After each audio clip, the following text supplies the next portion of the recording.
Daily Blast Live. We're talking about what you're talking about. Real, honest, entertaining, live. DBL starts right now. 3, 2. Welcome to DBL. It's Tuesday, November 24th.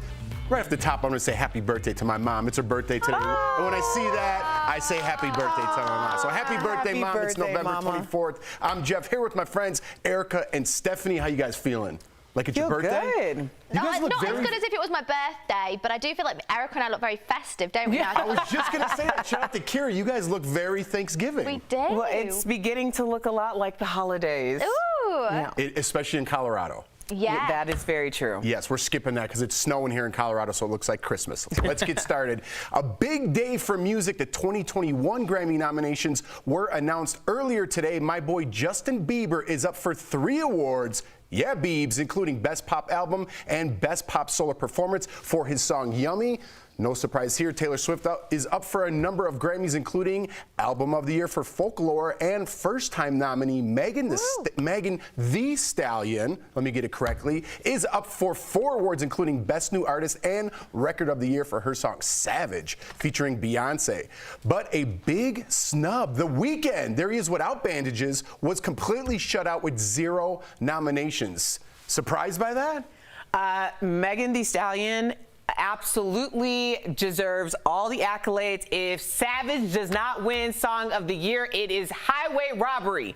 Highway robbery. That is Song of the Year. Song of quarantine. I don't even have TikTok. But TikTok is everywhere somehow, and Savage is everywhere on TikTok. So you I don't know how can't even move. You can't even sway without somebody singing that song. Like it's synonymous. Do you got any surprises or snubs? No. Well, my girl Dua Lipa, she's English. She's got the same amount of nominations as Taylor, 6. So I'm thrilled at that. She's awesome. I've met her, queen. Beyonce is always the gift that keeps on giving. She's up for 9. I mean, Merry Christmas, Beyonce. You're definitely going to go home with something. But like, Megan Thee Stallion, she's up for the best song with Savage, and also the best rap. So I hope she gets it, because she's had a really tough year. And the performance she gave the other day at the AMAs, I mean, she deserves to go home with many awards. So killing it. No, you guys aren't surprised by The Weeknd not getting in there? I'm so over The Weeknd right now. Really? Yes, I feel because of the bandages? Yeah, I'm sick of seeing it. We all know it. Like, the song was released ages ago. Move on. I mean, I've been bored in quarantine. I need new stimulation. I'm sick of seeing the same visuals that you're performing with every single time. And yes, darling, the Super Bowl is coming up. You've secured your A-list celebrity status because you're going to be performing at the halftime show. But please, something else other than the same outfit and face bandage wear. Wow, giving it to The Weeknd. He's good and I appreciate him, but I'm so over it. All right, that was kind of what I was looking for anyway. Also, he broke up with Bella Hadid numerous times. Oh, Whatever. so that, now it's like we're in a therapy session. That's what this is all about. It's not. She just turned The Weeknd into a Monday. Like, that was brutal. He is a Monday. He is a Monday. All right, we're going to leave it there. A new champion was crowned during last night's Dancing with the Stars finale. Let's have a look. The winners and new champions of Dancing with the Stars are Caitlin and Artem!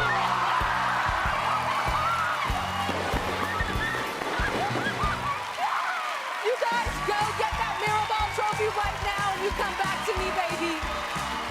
That's right, Caitlin Bristow took home the Mirrorball trophy last night, earning perfect scores for both her dances. She's the 3rd Bachelorette now to win Dancing with the Stars. Last year, former Bachelorette Hannah Brown won the top prize. Coincidence? Both shows are on ABC. I'm just putting it out there. Catfish star Neve Shulman came in 2nd, even though he also got perfect score from the judges. And fan favorite Nelly, I was pulling for him. He came in 3rd. He had a good showing. Nelly. So let's get back to Artem and Kristen. Did I say her name right? Kristen Bristow? Yes. Okay. Caitlin, see? You shook your head yes, and I was wrong, and I knew I was wrong. Let's get back to them. Okay, look, she's very popular with the Bachelorette, right? He's very popular for the Bella twins, right? Yeah, he's with Nikki. They've had Bella. a baby. So doesn't it I mean, I don't want to say it rigs the whole thing, but aren't they going to get the most votes? Okay, here's the thing. So Dancing with the Stars, yes, of course, is more than a popularity. It's more of a popularity competition than it truly is about dancing. I think they kind of come together. But if you're coming from an ABC show, like, you have to think about how people historically have watched television. We all had grandmas and grandpas who never changed the channel. Good point. So if you have someone like, it's kind of like, you know, old school flat screen TVs. Like, I used to have the Bravo actually stuck in my screen because I never changed the channel. So of course, if you're coming from another ABC show, then you're gonna have more fans who are already galvanized in this bubble because they're dedicated to ABC. So yes, of course they had a leg up, but I'm sure she did a fabulous job. They made a beautiful dancing couple, and you know, the show will go on. That's a great point. But should bachelorettes now be allowed to compete in that show? Oh, they're going to want to keep it in-house, aren't they? Let's be honest. Yeah. They're going to want to keep everyone within the ABC family together because it's more ratings and viewers for them. They know that their audience is invested in her of months of seeing her go through heartbreak and blah, blah, blah. And now it's time for her to take the crown of the glitter ball champion on the dance floor. So not only has she won the hearts of the nation, she's taken home my bloody prize trophy. But one day. Well, maybe you should go on The Bachelorette, and then you can go on Dancing with the Stars. That's the thing. I think I'm a bit knocking on, aren't I, for that kind of malarkey? Does that mean getting old? Yeah. Knocking on? Yeah. Well, the last one, Claire, was 39. I guess. She, you know, we could. Maybe there's hope for me yet. There you go. You never know. I've just got a cat, so I'm going to be that old lady at home with a cat. Hey, there's nothing wrong with that. Let's keep it here, though. Host Tyra Banks also made headlines with some of her fashion choices. Let's see how the internet, they're so kind, right? She opened up the finale wearing a blue layered dress that some on social media are comparing to a loofah sponge. I also have a blue loofah sponge at home. Not making fun of Tyra. Tyra then came out wearing a headpiece that some thought looked similar to the Statue of Liberty. Yeah. Okay, and there's one more in here. In the past shows, Tyra was, oh my God. Why are you compared to a yellow dress, also compared to those oversized brushes at the car wash. That's kind of funny. That's kind of funny. Why are you laughing at the comparison? Or The comparison, we have Tyra next to one of those brushes at the car wash. That's kind of funny. You don't think so? I think it's fashion. Is it just me? So what'd you think about it then? That's not funny? I think she looks stunning there, I'm not gonna lie. And I've seen Jennifer Lopez wear similar things when she opened up, I think it was a movie or something that she'd done. She had that big pink poofy dress. Oh, Tulle. yes. I love a bit of tulle. It's coming up to Christmas. The bigger the better. The only disappointment that I have about dresses like this is like Tyra, Beyonce, J-Lo, all these women that we named.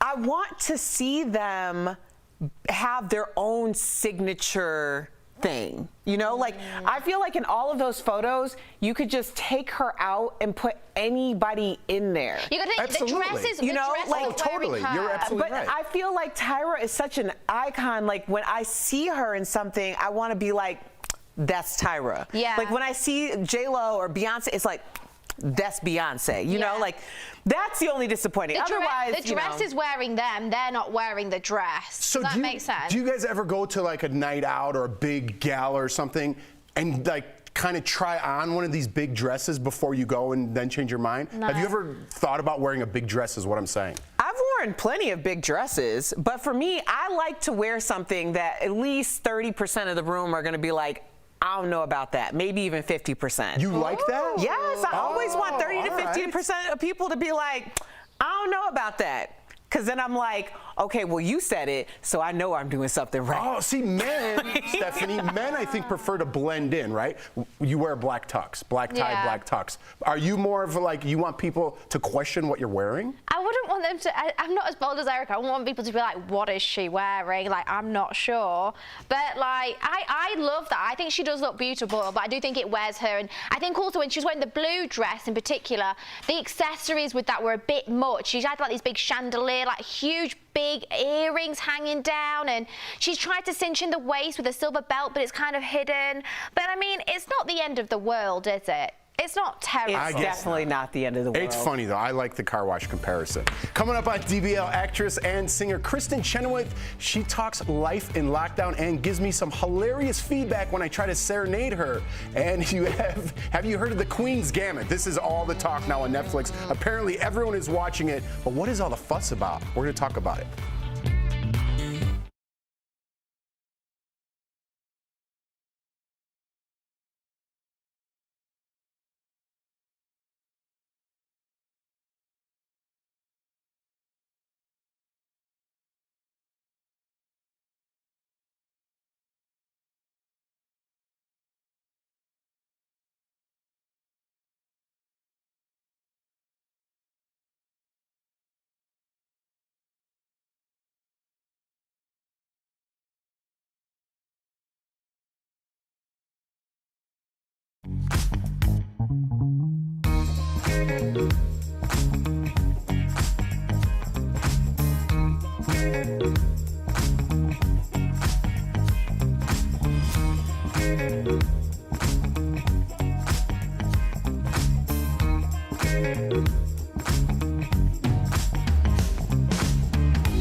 Welcome back to DBL. The pandemic has been kind to streaming services. The Queen's Gambit was viewed, get this, on Netflix 62 million times in the first 28 days alone. That makes it the most viewed limited series ever on Netflix. The show follows a young chess prodigy who takes on the best in the world, but who also struggles with drug and alcohol addiction.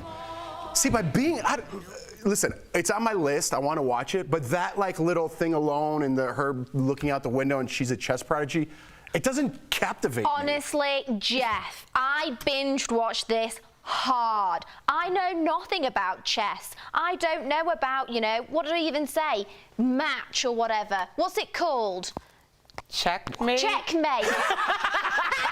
Yeah, I was stunned. I had no idea. I watched it, so I don't even remember it. But oh my gosh, I know nothing about chess. I know nothing about the strategics and tactics involved, but the storyline of her and her life is phenomenal. If you haven't watched it, please, I implore you, you will lose your mind. If chess isn't your thing, check out Lovecraft Country on HBO.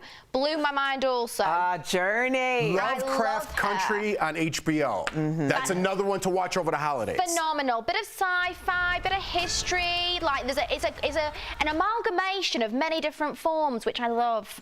And also Journey Smollett is in it, and I met her at Birds of Prey in London, and she's very nice. All right, She good is awesome. suggestions. She is Erica, do you have any awesome. suggestions over the I holidays? May Destroy You.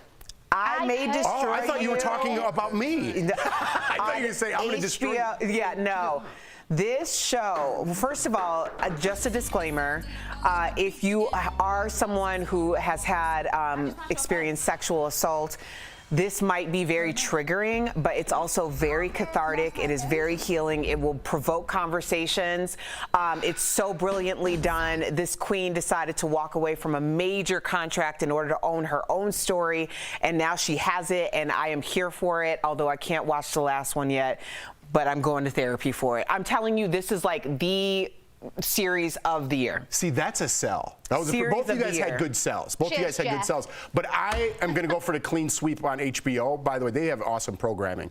The Undoing right now, the finale is this Sunday. I promise you, if you start watching this show tonight, this is my promise to you, you will be caught up by this Sunday. It is the best show on TV right now. It's a suspense. I don't want to get into too much what happens. Something big happens in the very first episode. It's amazing, and then each episode you get a little bit more. One of those crime dramas. Okay. Are you guys, am I selling I think, you? yeah, I think I'm gonna, because you've been saying this for a bit Yeah. now. Listen, Okay. you're going to say thank you. How many episodes are there out that you can watch currently? All of them except the last one. There's 5, so it's 6 total. So Okay, there's I'll 5 on commit. now and 6 HBO. on commit. HBO. HBO. HBO for the win. Winners. Coming up on DBL, we're catching up with Kristen Chenoweth. I think we're friends now. We even share a touching musical moment. You don't want to miss it. Don't go away. If you have many.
Welcome back to DBL. Kristen Chenoweth is America's sweetheart, and she's giving us something to look forward to this holiday season. She also shared a special gift with me earlier in Chatting with the Stars. Kristen Chenoweth, welcome to DBL. First, I have to tell you, Kristen, about a song that's been trapped in my head the past few weeks. You were in a movie called Descendants, which my kids found on Disney Plus and absolutely love. And the song Evil Like Me plays every time I walk in the door, and it's stuck in my head. Do you remember that song? Oh, it's an earworm, isn't it, Jeff? Could you sing a little bit for me, or do you want me to sing a little bit to you? I think I should reverse this time. All right, every time I walk in the door, you're wearing a black, you look like Maleficent. I think that's how you play, and you say, do you want to be evil? That's why I like play. me? How was that? I think that you're in the right career, sir. There it is. I even had the choreography going, too. I had everything. That is so funny. It makes me feel good, frankly, Jeff. I love it. Don't you want to be evil like me? Don't you want to be mean? Oh, yeah. Thank you, Kristen. That was the best. Let's get to you, Kristen. Because of the pandemic and social distancing, you had to cancel your tour, unfortunately, which is sad. But now I've heard that you're getting into prison shows. What has you hooked on that? I've asked myself the same question, Jeff, like, what is it about you that likes this stuff? It's not that I like it. It's that I am a person that tries to understand others' behavior. And I think that that's the ultimate question in these stories, like, why? Yeah, I see it like it's a life, hopefully, that I never get a chance to see, so I kind of want a little inside view of it. That's how I picture it. Amen, brother, and especially with the Epstein documentary, to see a lot of familiar faces, at least in my world, people I know, you know, through the past and just time. It's an interesting life lesson. The pandemic has been, wow, Tiger King to Epstein, you know? But do you have more you want to say about that Epstein thing? Because I'm fascinated with it. Fascinated, and the next interview we do, hopefully there'll be a part 2 of the docu, and people will have been arrested, and we can talk more. Amen, sister, this time. Amen. It's my holiday. What? A date solely for the holiday. No commitment. The holidays are going to be quite challenging, Kristen, for many of us this year, as we all know. But you'll be bringing some Christmas cheer with your new Netflix movie called Holiday. What makes this movie so special? If you've had family drama or trauma around the holidays, this is your film.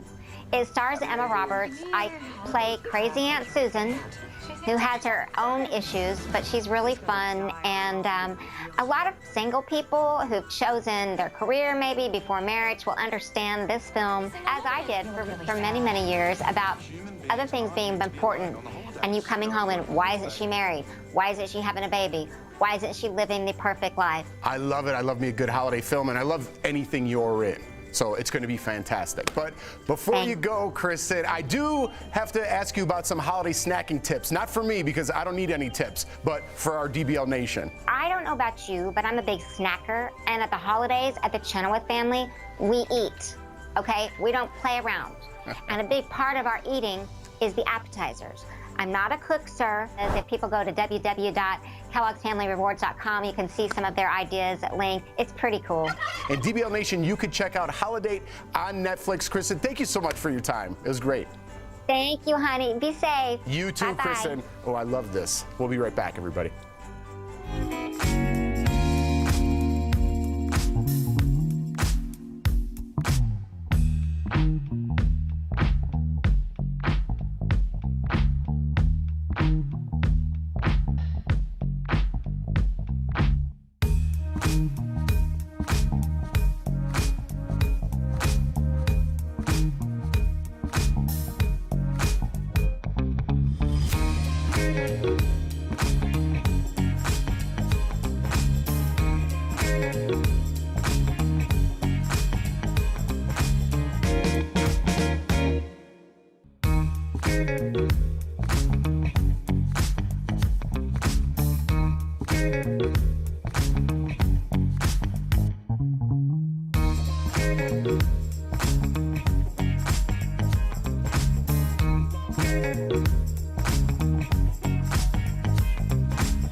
Welcome back to DBL. Despite more people staying home during the pandemic, car accidents are on the rise. So what's being done to make the road safer? Here's an inside look in our Dbl Road Report.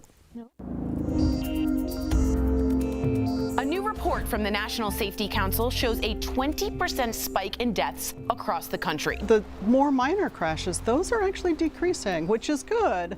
But we need to make sure that we're paying attention because the fatal crashes and the serious injury crashes are not down. Take a look at these states where deadly car crashes increased this year, especially in Vermont, where they're up by 91%. Speeding, not wearing a seatbelt, drugs and alcohol, and texting were all major factors this year. When you have to go to the waiting room and tell a family that you did everything you could to save their child, but you couldn't, it breaks your heart because it could have been prevented. So what is being done to help prevent this? Lots. When it comes to kids, Rebecca runs a program called Buckle Up for Life. She's partnering with Toyota to provide free car seats and hands-on installation training for parents. And get this, scientists at the Toyota Safety Research Center are actually spending hours this year studying teen drivers' behaviors. Ooh, I missed that completely. And coming up with new methods to understand how they handle the roads. And when it comes to older adults, Toyota is developing programs to help them too. With AARP, we have a program where it's ongoing driver training for seniors, make sure they still understand the rules of the road. So even though it feels like fewer people are on the roads and staying home, think twice. We all need to do our part to make the roads safe again.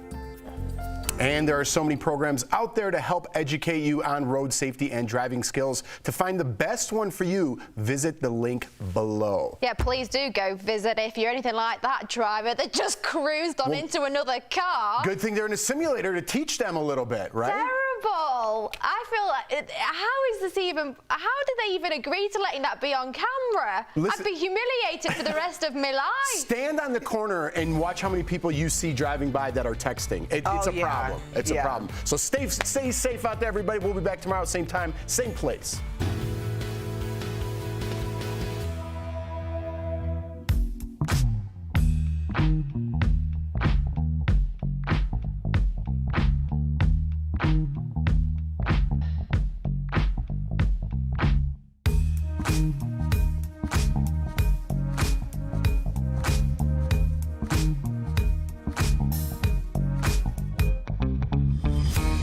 Thank you.